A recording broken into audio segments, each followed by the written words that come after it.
billahi min sururi anfusina wa min syai'ati a'malina.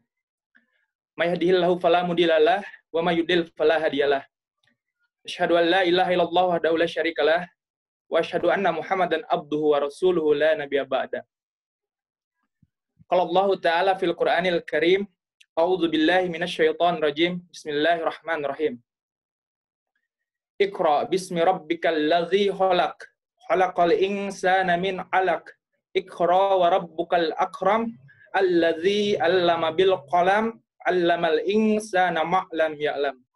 Shadaqallahul azim. Wallahu a'lam bissawab. Pertama-tama, marilah kita panjatkan puji dan syukur kehadirat Allah Subhanahu wa taala yang telah memberikan kita berbagai nikmat yang tiada terhingga sehingga kita dapat berkumpul dan bermuajahah meskipun dalam keadaan virtual meeting Zoom ini.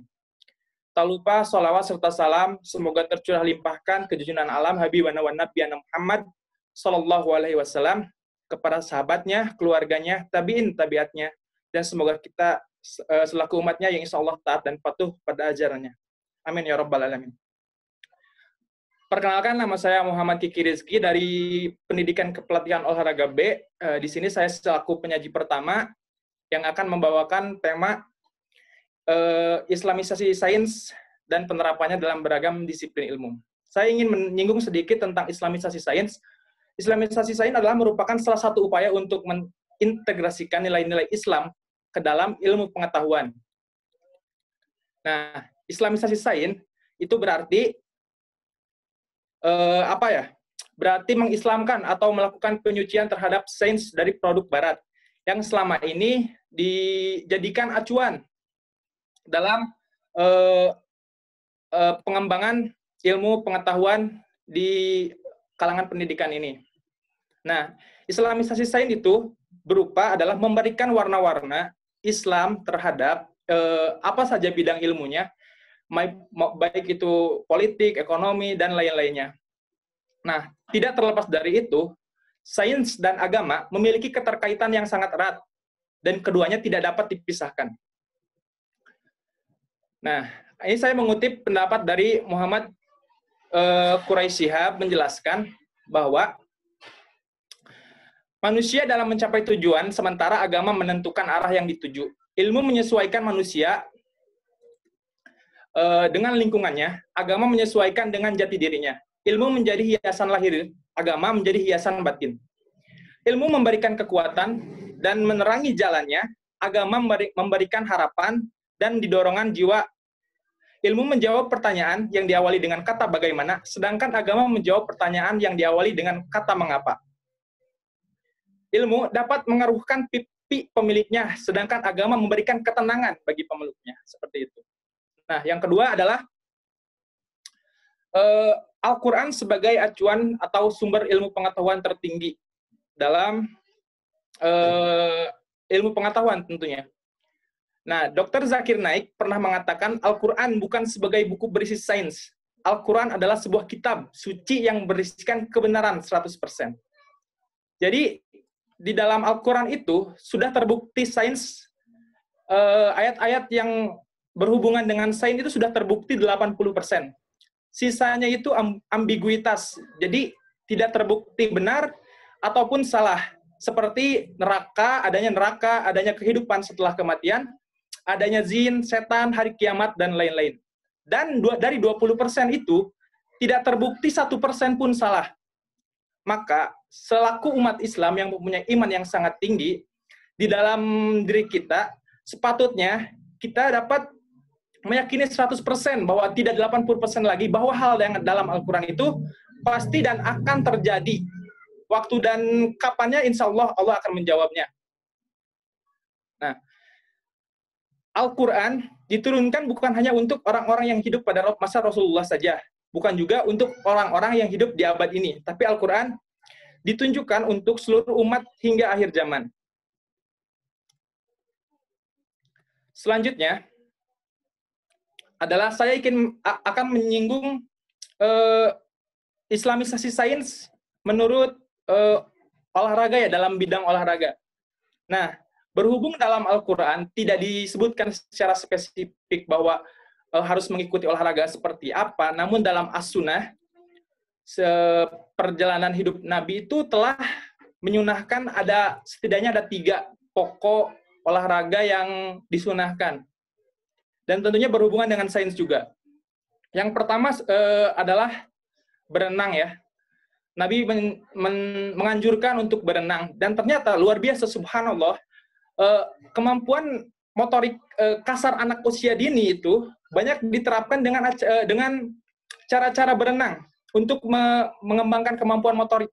Dari mulai usia dini itu sudah diterapkan di berbagai macam daerah bahwa berenang itu sangat berguna dan sangat sangat vital gitu untuk mengembangkan, salah satu sarana sangat vital tentunya untuk mengembangkan motorik kasar anak. Yang kedua ada memanah. Nah, memanah mengajarkan kita untuk selalu melatih kesabaran. Dalam setiap teknik memanah terdapat banyak asumsi ya, bukan asumsi, esensi yang dapat diaplikasikan dalam kehidupan sehari-hari. Contohnya yang paling kesabaran dan melatih kefokusan. Selain itu ada berkuda. Nah, berkuda ini memiliki karakter mengendalikan dalam gerakan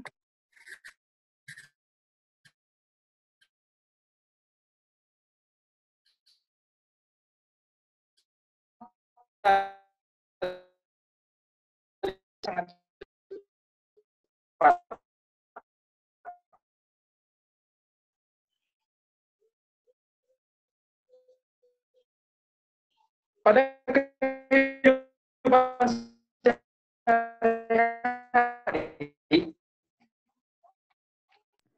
Mohon maaf, pada penyaji suaranya putus-putus. Nabi bukan Halo, penyaji.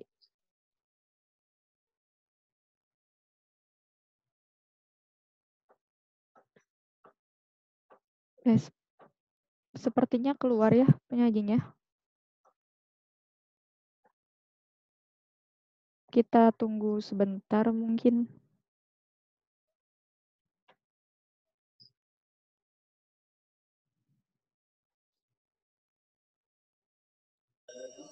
Atau silakan dilanjut aja Dian ya. Assalamualaikum. Waalaikumsalam. Ya? Lanjut aja. Mangga Kang. Mangga Kang.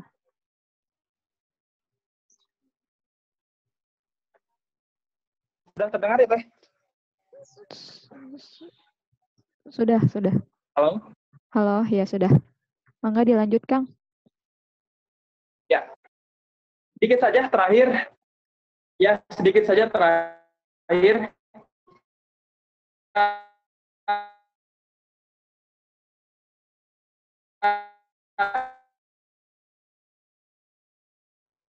Mohon maaf, Kang. Suaranya putus-putus lagi. Mungkin videonya bisa dimatikan terlebih dahulu. Main basket, bola, dan lainnya untuk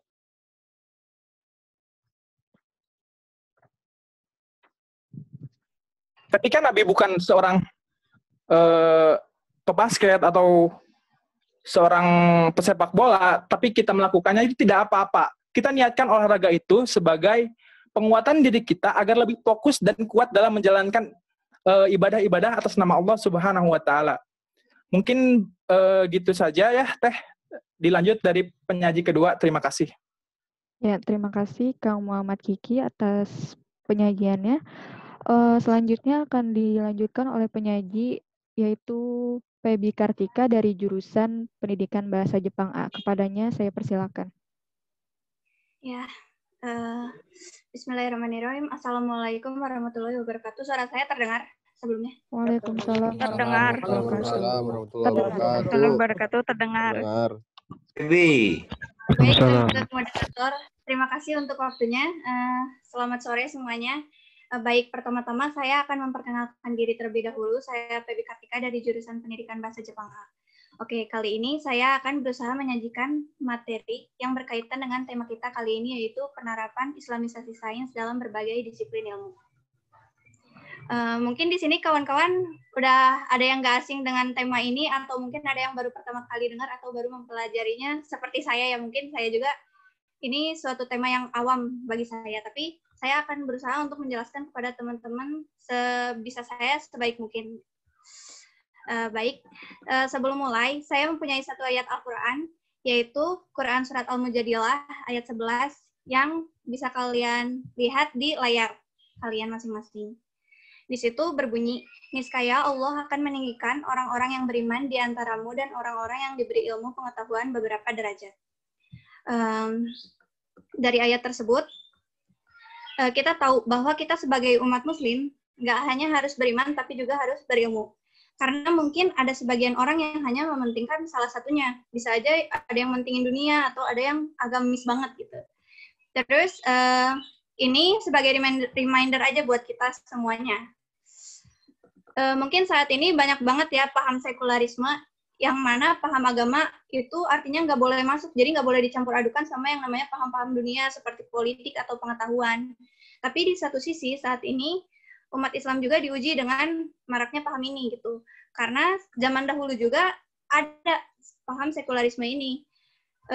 Dari dulu juga para pendahulu kita, para umat muslim berjuang untuk melawan dan menyangkal sekularisme ini. Maka karena adanya isu tersebut, lahirlah di mana tema kita kali ini yaitu Islamisasi dalam berbagai bidang, termasuk bidang pengetahuan. Begitu. Nah, kalau di Jepang, yang saya tahu ada peraturan bahwa sekolah itu nggak boleh mempelajari agama. Jadi sekolah khusus untuk mempelajari ilmu pengetahuan. Kecuali di sekolah swasta mungkin ada. Kalau di Indonesia sendiri, kita tahu dari SD sampai SMA kita belajar ilmu pengetahuan juga dibarengi sama ilmu keagamaan gitu. Baik, karena mungkin belajar dari contoh lebih mudah ya. Jadi saya membawakan satu contoh di mana mungkin kawan-kawan di sini udah ada yang tahu. Contohnya bisa dilihat di layar kawan-kawan, yaitu tentang penelitian dari Dr. Masaru Emoto, di mana penelitian itu berbunyi bahwa air dapat mendengar, merekam, dan juga menangkap pesan. Dr. Emoto ini menjelaskan dalam bukunya The Hidden Message in Water and the True Power of Water. Baik, sebelumnya kita dalam Islam sendiri, kita mau beribadah harus menggunakan air ya. Kita makan, minum dengan air. Mau mandi pakai air, menyiram tumbuhan juga pakai air. Hujan juga bentuknya air gitu. Terus tubuh manusia dan bumi sebagian besarnya juga adalah terisi dari air. Nah, bisa dilihat dari Quran Surat Al-Baqarah yang di kiri bawah.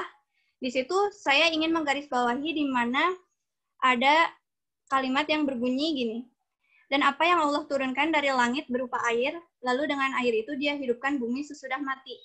Jadi, apa yang hidup di dunia ini, di bumi ini, hidup karena air. Jadi kalau tanpa air, kita bayangkan bagaimana susahnya hidup kita dan mungkin kita bakal berumur pendek ya. Lalu, penelitiannya itu, pertama, Dr. Emoto ini mengambil air bersih dari Honshu, Jepang, lalu membekukannya dalam suhu yang dingin, gitu, 5 derajat Celcius kalau nggak salah. Lalu direkam dengan mikroskop dengan kecepatan tinggi. Di situ bisa dilihat Dr. Emoto ini menggunakan banyak-banyak kata atau pesan yang disampaikan sebelum meneropong dengan mikroskop itu. Pertama bisa dilihat di sini thank you atau dalam bahasa Jepang itu arigato gitu. Bentuknya seperti itu, dan selanjutnya wisdom, truth, eternal, angel, I love you, peace, youthful, dan sebagainya. Jadi di sini, air ini bereaksi terhadap kata-kata yang mungkin jahat, yang mungkin buruk gitu, seperti devil, atau setelah diperdengarkan musik metal, molekul airnya menjadi hancur, seperti itu. Lalu, luar biasanya lagi di sini adalah di gambar 2 terakhir, yang paling pojok kanan bawah. Di situ ada dia, Dr. Masaru Emoto ini mengambil sampel dari air yang terkena polusi, di mana sebelum air itu dibacakan doa, teksturnya buruk gitu. Tapi setelah dibacakan doanya dites itu ada doa dari agama mayoritas di Jepang yaitu Shinto, dan dengan doa agama Islam yaitu Bismillah. Dan akhirnya si berubah menjadi indah dan bersih seperti itu. Jadi subhanallah sekali gitu, maha besar Allah bagaimana dengan hal yang mungkin saat ini kita masih menyepelekannya atau masih mubazir air gitu ya, buang-buang air. Dari hal terkecil sekalipun, air itu ternyata bisa mendengar. Jadi dari contoh tersebut, saya juga ingin menyampaikan bahwa kita sebagai penerus umat muslim dan generasi muda, alangkah baiknya kita mengkaji lagi apa-apa nih kode-kode yang ada di Al-Quran dan menelitinya lebih dalam. Mungkin dari hal terkecil sekalipun seperti air ini, bisa menemukan hal yang besar lagi. Gitu. Terima kasih. Sekian. Ya, terima kasih pada penyaji Pebi Kartika. Masya Allah sekali pemateriannya ya tentang air. Nah, selanjutnya akan dilanjutkan oleh penyaji ketiga, yaitu Maulana Calvin Fauzi dari jurusan arsitektur. Kepadanya saya persilakan.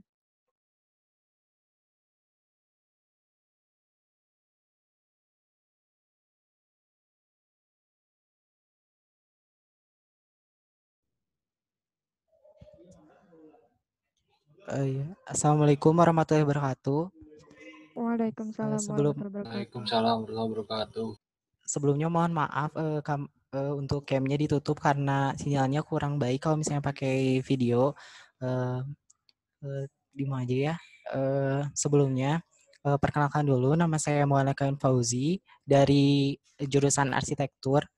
Di sini saya akan membahas tentang Islamic Science. Islamic Science ini jika ditinjau jadi epistemologi atau secara teoritis, itu adalah ilmu yang membahas apa pengetahuan itu dan bagaimana cara memperolehnya. Jadi ilmu itu diperolehnya itu bertujuan itu tentang apa sih dan juga cara memperolehnya itu seperti apa. Itu sesuai dengan surat Al-Baqarah ayat 31 yang artinya, dan dia mengajarkan kepada Adam nama-nama benda-benda seluruhnya. Kemudian mau makannya kepada malaikat lalu berfirman, sebutkanlah kepadaku nama benda-benda itu dan jika kamu memang benar orang-orang yang benar. Jadi salah satu gitu contoh untuk mendapatkan ilmu itu dengan cara diberitahu gitu. Kan Allah memberitahu kepada Nabi Adam bagaimana benda-benda itu bisa disebutkan. Nah, dalam Islamic Science itu yang saya baca dalam sebuah artikel itu ada 5 konsep. Yang pertama itu ada instrumentalistik, ada justifikasi, ada sakralisasi, ada integrasi, dan ada paradigma. Yang saya dibahas kali ini adalah tentang integrasi. Dari Al-Faruqi itu, beliau menjelaskan tujuan dari integrasi antara Islamic Science dalam konsep integrasi, yaitu kita mengetahui disiplin modernnya itu apa. Kita mengetahui tentang warisan Islam itu apa, kita mengetahui tentang relevansi ilmu modern itu dengan Islam itu apa.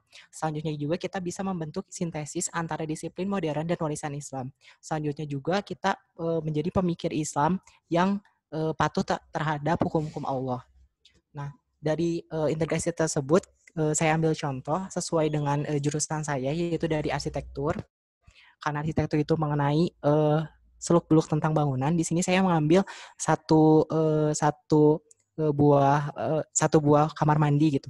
Nah, di sini itu kita mendesain bagaimana setelah itu ada tempat untuk BAB-nya, terus ada tempat untuk menyimpan airnya. Dan ternyata selaras dengan sebuah hadis bahwa sebuah diriwayatkan dari Ibnu Huzaimah, Al-Hakim, dan Ibnu Hibban menyebutkan bahwa apabila air itu telah mencapai 2 kula, maka ia tidak menanggung kotor atau bisa digunakan sebagai pembersih gitu. Nah, dari hal tersebut kita bisa lihat juga ukuran standarnya itu kan 60 kali 80 kali 60. Itu 2 kuila itu sampai dengan 174,80 liter. Nah, kita hitung liter untuk bagi, berarti itu sudah memenuhi gitu persyaratan yang sudah ada. Jadi integrasi antara Islam ternyata dengan modern ilmu sains yang sudah ada itu sangat berintegrasi. Selanjutnya juga gitu dengan menyimpan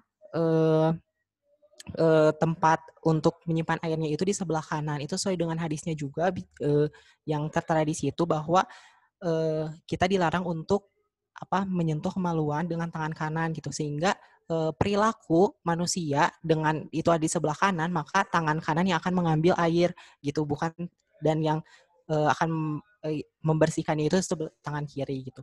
Nah, berikut contoh integrasi antara sains dan Islamic science gitu. Nah, saya ambil satu artikel untuk dari sebuah artikel untuk penutup. Jadi Islamic science itu adalah sebuah konsep dasar yang seorang muslim untuk mengembalikan Islam menuju beradaptasi untuk menuju peradaban gitu. Jadi Islamic science ini cara pandang orang terhadap Islam itu bukan hanya sebagai sebatas agama, tapi memang sebenarnya Islam itu sebagai jalan hidup kita gitu. Bahwa di situ pun sains itu termasuk ekonomi semuanya gitu di mencakup dalam Islam. Mungkin sekian presentasi dari saya. Wallahu a'lam bishawab. Wassalamualaikum warahmatullahi wabarakatuh.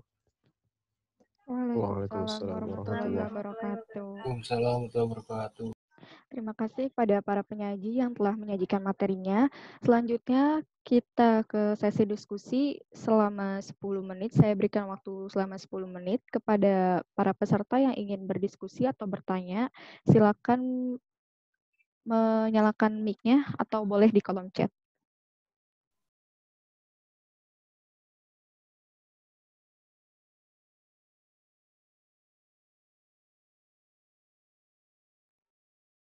Sekali lagi pada para peserta yang ingin bertanya atau berdiskusi, silakan langsung menyalakan mic-nya atau bertanya di kolom chat.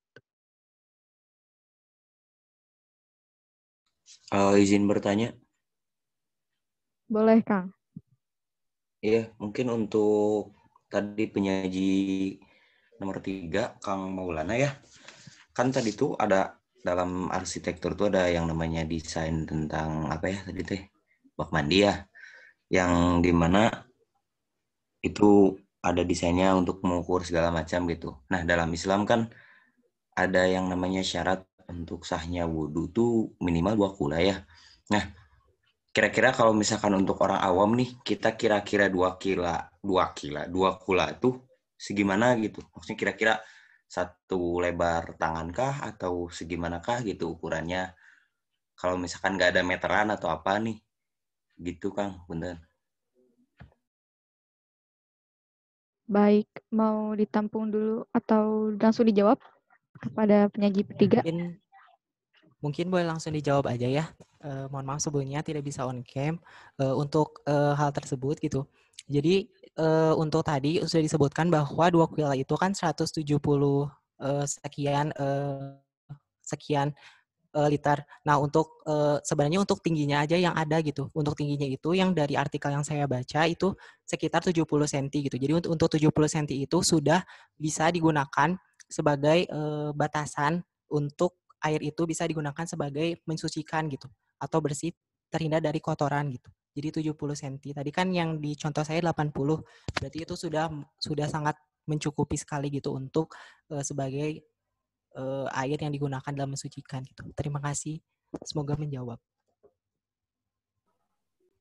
Baik, terima kasih atas jawabannya. Mungkin peserta lain ada yang ingin menanggapi? Saya boleh bertanya satu lagi? Mangga, masih ada waktunya. Ya, tadi kan katanya kalau bak mandi tuh yang jambannya kan di sebelah kiri dari bak mandinya sebelah kanan. Nah, apakah itu memang harus seperti itu atau boleh juga nih si baknya tuh di sebelah kiri tapi kita tetap ngambil airnya pakai yang kanan gitu? Apakah itu sebuah hal yang jadi saklek harus seperti itu atau bisa disesuaikan gitu? Izin menjawab ya. Sebenarnya untuk posisi bak mandi itu bisa disesuaikan saja gitu. Nah, kita karena di arsitektur itu belajar tentang arsitektur dan perilaku, menyesuaikan dengan perilaku manusianya, bahwa kalau misalkan di sebelah kanan otomatis akan mengambil air dengan menggunakan tangan kanan, makanya lebih baik disimpan di sebelah kanan. Kalau misalnya di sebelah kiri kan lebih pendeknya itu pakai tangan kiri. Jadi biasanya perilaku dari manusia itu menggunakan tangan kiri gitu. Tapi untuk penempatannya sebenarnya itu bebas, disesuaikan saja gitu. Karena mau di sebelah kanan atau kiri tidak apa-apa gitu. Asal sesuai dengan ukuran yang ada, yang distandarkan gitu. Terima kasih. Oke, siap. Terima kasih, Kang. Soalnya yang saya di sebelah kiri, aku kudu diubah gitu. Ya, masih ada waktu. Pada para peserta yang ingin bertanya dan berdiskusi, silakan. Waktu diskusi kita Izin sampai 16. menambahkan boleh? Boleh, mangga Fahmi Al-Azhar. Ya, tadi menambahkan yang tadi di kiri dan kanan itu bak sama maaf ya WC. Izin menambahkan untuk WC itu diusahakan ya tidak boleh menghadap atau membelakangi kiblat karena itu akan hukumnya akan menjadi haram. Seperti itu. Ya, udah. Baik, mungkin ada peserta yang ingin menanggapi pernyataan dari Kang Fahmi atau ingin menambahkan jawaban dari Kang Maulana, masih saya persilakan sampai 16.25.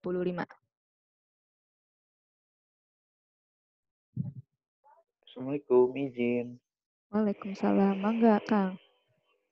Ya, aku mau nanya yang barusan, kalau yang menghadap kiblat saya emang udah tahu ya dari dulu juga, tapi emang baru tahu kalau yang membelakangi kiblat nggak boleh. Berarti Kang, WC itu arahnya cuma dua berarti ya, kalau nggak ke utara, ke selatan aja gitu ya, secara garis besar gitu.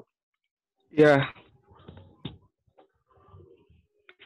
Soalnya pernah ada dalam apa ya kitab apa ya saya lupa lagi kitab fikih kalau salah ya.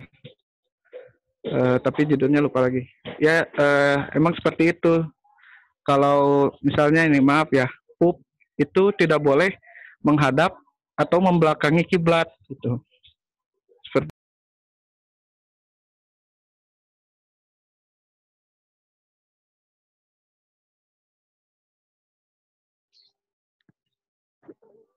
Mungkin ada yang ingin menanggapi lagi pertanyaan dari Kang Altareza?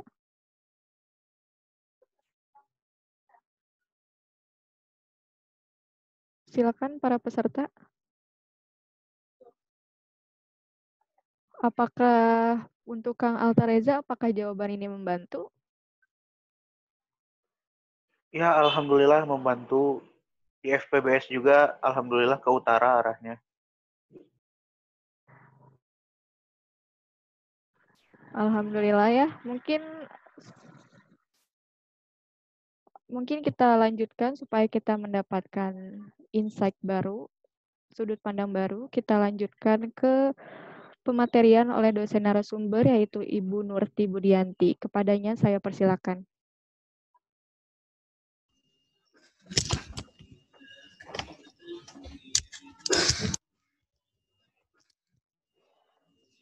Ya, bismillahirrahmanirrahim. Assalamualaikum warahmatullahi wabarakatuh. Waalaikumsalam warahmatullahi wabarakatuh. Kayaknya terdengar nggak? Terdengar, Ibu. Terdengar, Bu. Ya, oke. Subhanallah, walhamdulillah, wala ilaha illallah, wallahu akbar, wala hawla wala quwata illa billah. Rabbi syrahli sadri wa yassirli amri wa hlul 'uqdatam min lisani yafqahu qawli. Alhamdulillah, tadi sudah bagus ya diskusinya, namun alangkah lebih baiknya ketika ada beberapa pertanyaan lagi yang masuk gitu, karena baru satu pertanyaan ya. Jadi nanti mohon ditingkatkan lagi aktivitas bertanyanya, juga aktivitas mengkritisinya gitu. Baik, Ibu izin men-sharekan ini ya, Dian. Tolong Ibu izinkan Ibu men-sharekan PowerPoint-nya. Oh ya, baik, sebentar. Sudah Ibu. bisa belum? Sudah ada. Oh, sudah bisa? Sudah ada. Oh iya, alhamdulillah. Oke.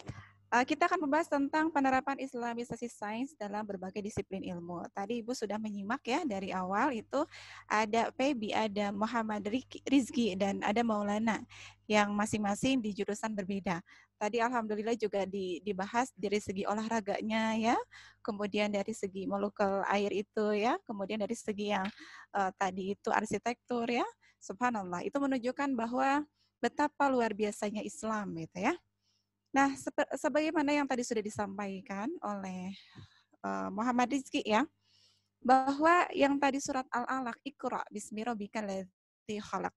Ini merupakan salah satu ayat yang pertama kali turun, dan ini ayat yang menunjukkan dasar lahirnya ya, dasar ilmu pengetahuan itu.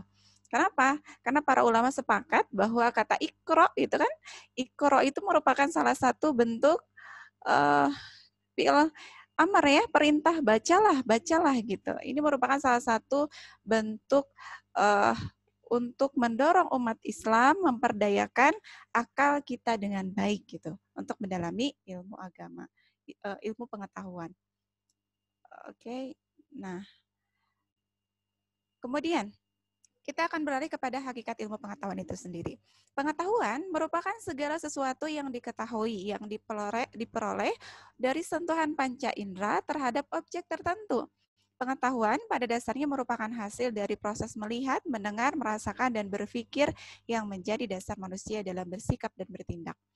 Ilmu pengetahuan adalah aktivitas intelektual yang sistematis untuk menyelidiki, menemukan, dan meningkatkan pemahaman secara rasional dan empiris dari berbagai segi kenyataan tentang alam semesta. Nah, kemudian kita melihat bahwa Al-Quran itu merupakan sumbernya ilmu pengetahuan. Karena Al-Quran itu merupakan salah satu sumber yang sangat komprehensif sekali. Seperti tadi sudah dijelaskan ya, bahwa segala bidang ilmu itu akan lahir, akan ada kaitannya dalam pembahasan Al-Quran. Nah, Al-Quran sangat mendorong dikembangkannya ilmu pengetahuan. Hal ini terlihat dari banyaknya ayat Al-Quran yang menyuruh manusia agar menggunakan akal pikiran kita dan segenap potensi yang dimilikinya untuk memperhatikan segala ciptaan Allah. Nah, dorongan Al-Quran terhadap pengembangan ilmu pengetahuan tersebutlah terlihat pula dari banyaknya ayat Al-Quran yang berkaitan dengan ilmu pengetahuan, gitu ya. Baik itu berkaitan dengan pujian, ya, kedudukan yang tinggi bagi orang-orang yang berilmu, serta pahala bagi orang yang menuntut ilmu.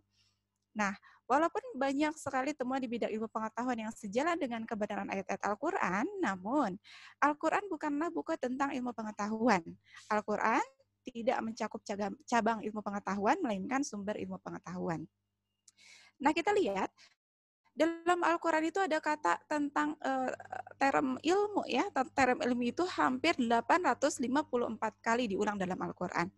Bahkan ada juga ayat-ayat yang lain yang mengindikasikan untuk proses berpikir ya. La'allakum tatafakkarun, la'allakum tazakkarun ya. Afala ta'qilun. Itu banyak sekali yang mengindikasikan bahwa kita tuh harus menggunakan akal pikiran kita dengan baik gitu. Nah, kemudian kita lihat dalam surat Al-Mujadilah sebagaimana yang tadi sudah dibahas ya. Nah, kalau ini terlihat ini. Nah, ini surat Al-Mujadilah, ini merupakan salah satu surat yang menunjukkan kepada kita bahwa sungguh istimewa ya kedudukan orang yang berilmu. Ya rafa'allahu alladziina aamanu minkum walladziina utul ilma darajat gitu ya.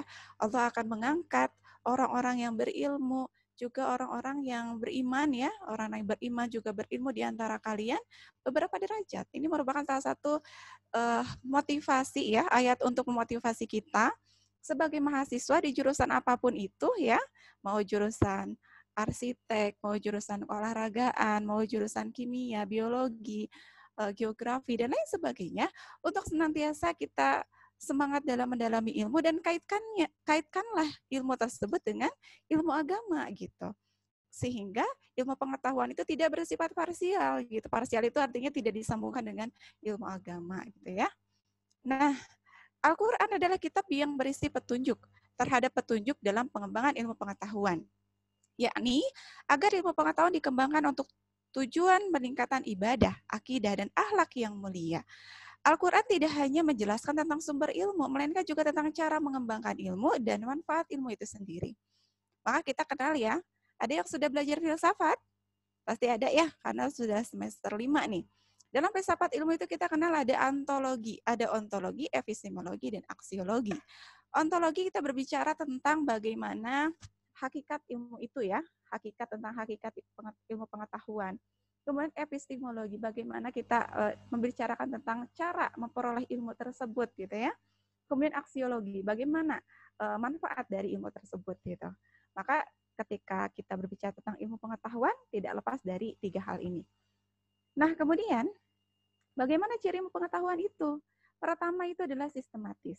Kedua, keumuman ya, sifatnya keumuman. Kemudian rasionalitas, objektivitas, variabilitas, kemudian komunalitas. Nah, ini adalah ciri-ciri ilmu pengetahuan. Nah, sekarang kita melihat bahwa perkembangan zaman itu ada istilah Islamisasi sains ya. Siapakah tokohnya? Banyak sekali tokoh-tokoh ternyata ya, dan salah satu tokoh yang pertama itu adalah Ismail Roji Al-Faruqi dan Syekh Muhammad Nakib Al-Atas ya. Ini merupakan salah satu tokoh yang menggerakkan atau mencetuskan tentang Islamisasi sains itu. Nah, kemudian sampai saat ini ada Ian Barbour ya. Ini Barbour itu adalah salah satu yang mencetuskan konsep tentang integrasi sains dan agama gitu. Ini adalah tokoh-tokoh ilmuwan ya. Nah, kemudian kita melihat apa pengertiannya gitu. Islamisasi sains itu apa gitu. Pertama, ini dari Syed Hussein Nasr, usaha untuk mempertemukan cara pikir dan bertindak ya, epistemologi dan aksiologis masyarakat barat dengan muslim. Nah, adapun menurut Hanna, upaya menghubungkan kembali ilmu pengetahuan dengan agama, yang berarti menghubungkan kembali sunatullah, hukum alam dengan Al-Quran, yang keduanya sama-sama ayat Allah. Kemudian menurut Nakib Al-Atas, upaya membebaskan ilmu pengetahuan dari makna ideologi dan prinsip-prinsip sekuler, sehingga terbentuk ilmu pengetahuan baru yang sesuai dengan fitrah Islam. Kemudian Ismail Roji Al-Faruqi, beliau mengatakan bahwa Islamisasi sains itu adalah mengislamkan disiplin-disiplin ilmu di perguruan tinggi dengan menuangkan kembali disiplin-disiplin ilmu modern dalam wawasan Islam. Setelah dilakukan kajian kritis terhadap kedua sistem pengetahuan Islam dan Barat. Nah, sekarang kita alasan ya, mengapa ilmu itu harus diislamkan? Maka kita ada 3 alasan gitu ya, mengenai ada 3 alasan. Pertama itu adalah masalah umat Islam terhadap ilmu pengetahuan.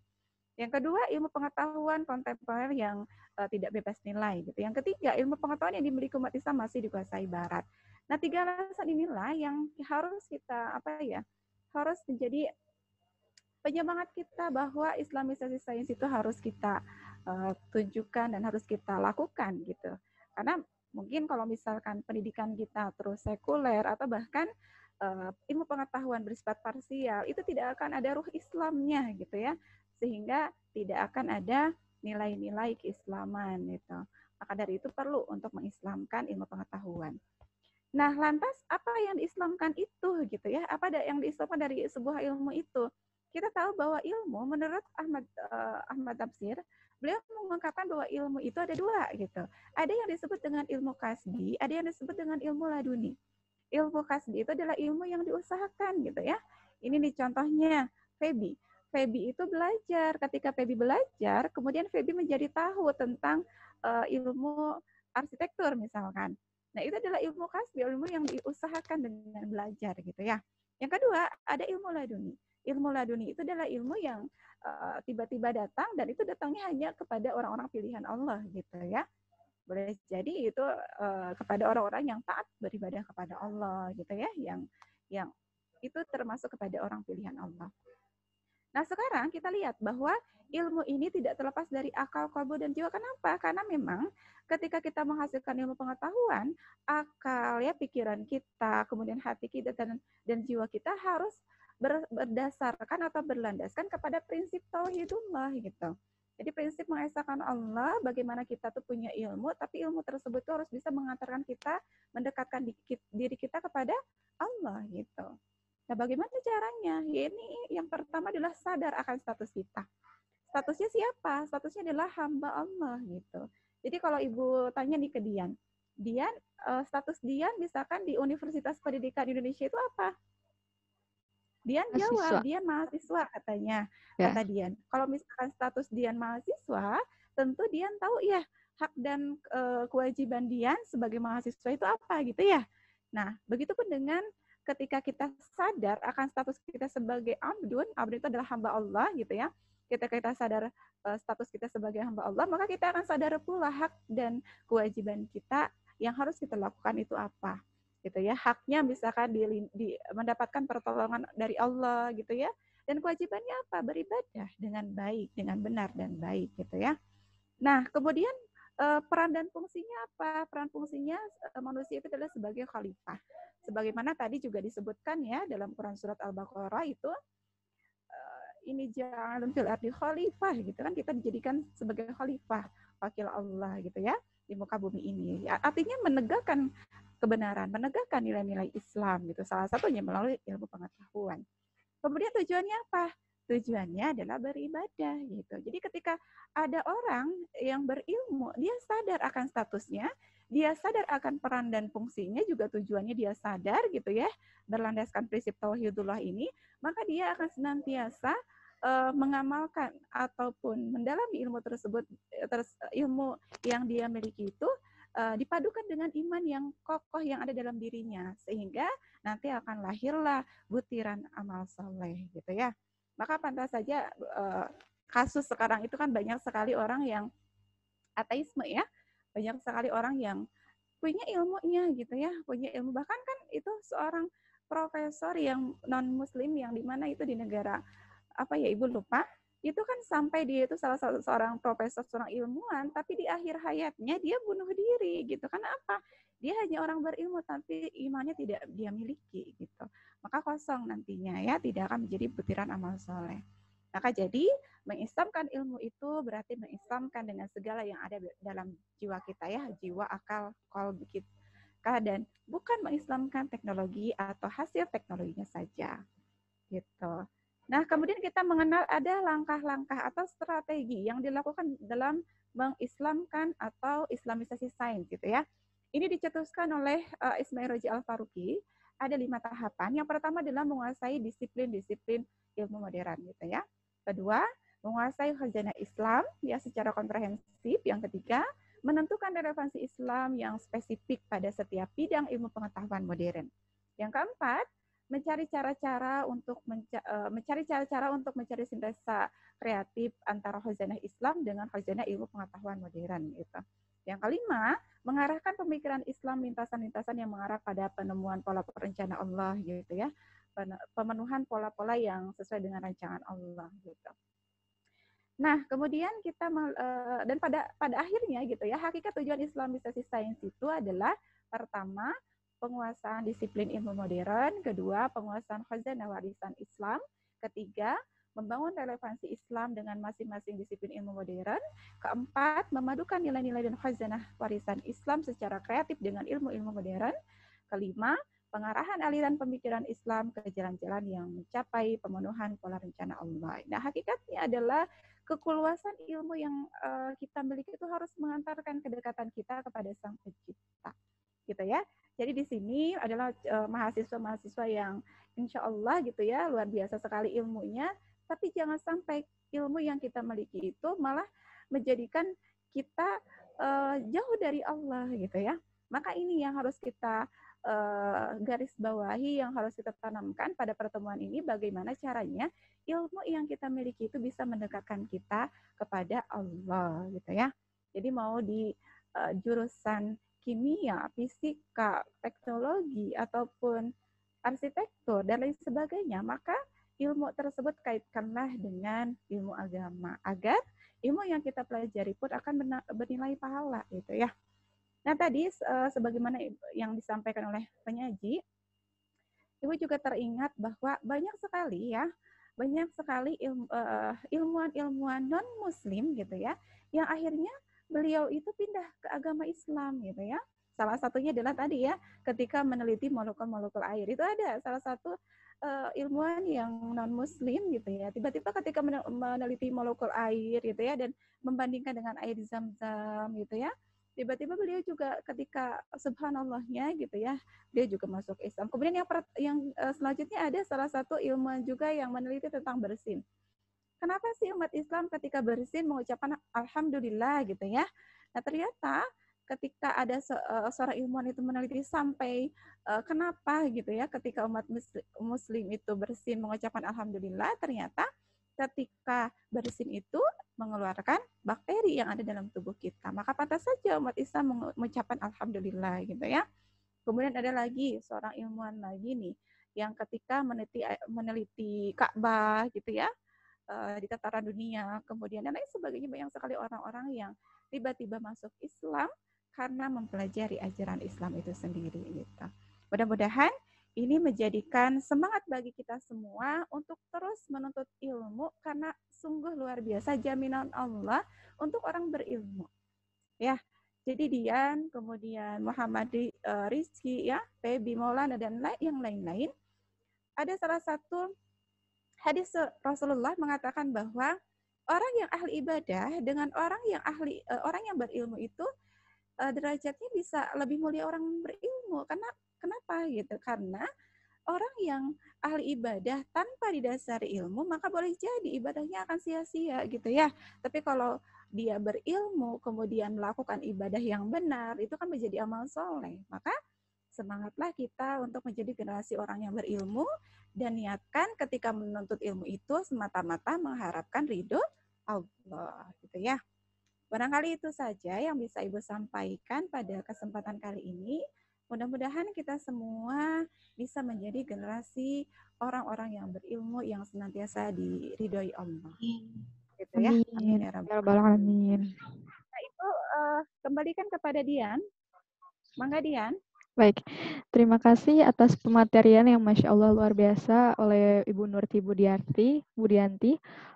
Tidak terasa kita telah berada di penghujung acara FGD Tutorial SPAI yang bertemakan penerapan Islamisasi Sains dalam beragam disiplin ilmu. Saya selaku moderator mengambil kesimpulan bahwa Islam memerintahkan umat muslim untuk mempelajari ilmu pengetahuan. Disampaikan dalam Quran Surat Al-Alaq ayat 1-5 melalui kata Iqra yang artinya bacalah. Sumber ilmu dalam Islam adalah Al-Quran. Dalam Quran Surat Al-Mujadilah tertulis bahwa Allah meninggikan orang-orang yang beriman dan berilmu pengetahuan. Islamisasi ilmu berarti mengislamkan disiplin-disiplin ilmu dengan menyesuaikan dengan konsep-konsep keislaman. Ilmu dan iman harus diseimbangkan supaya menjadi butiran alma soleh. Dan menuntut ilmu harus diniatkan senantiasa untuk mengharap ridho Allah Subhanahu wa Ta'ala. Sekian dari saya selaku moderator, saya undur diri. Ada baiknya kita menutup acara ini dengan mengucapkan hamdalah bersama-sama. Alhamdulillahirabbil alamin.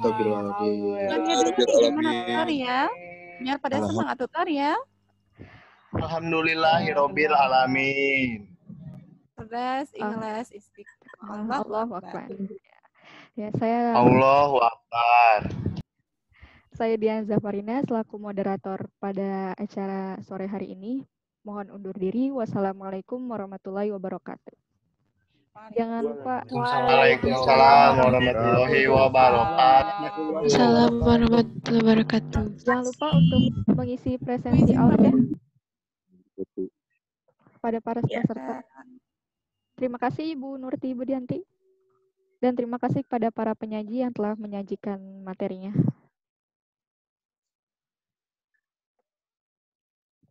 Jangan lupa untuk mengisi presensi out ada di kolom chat ya. Yes,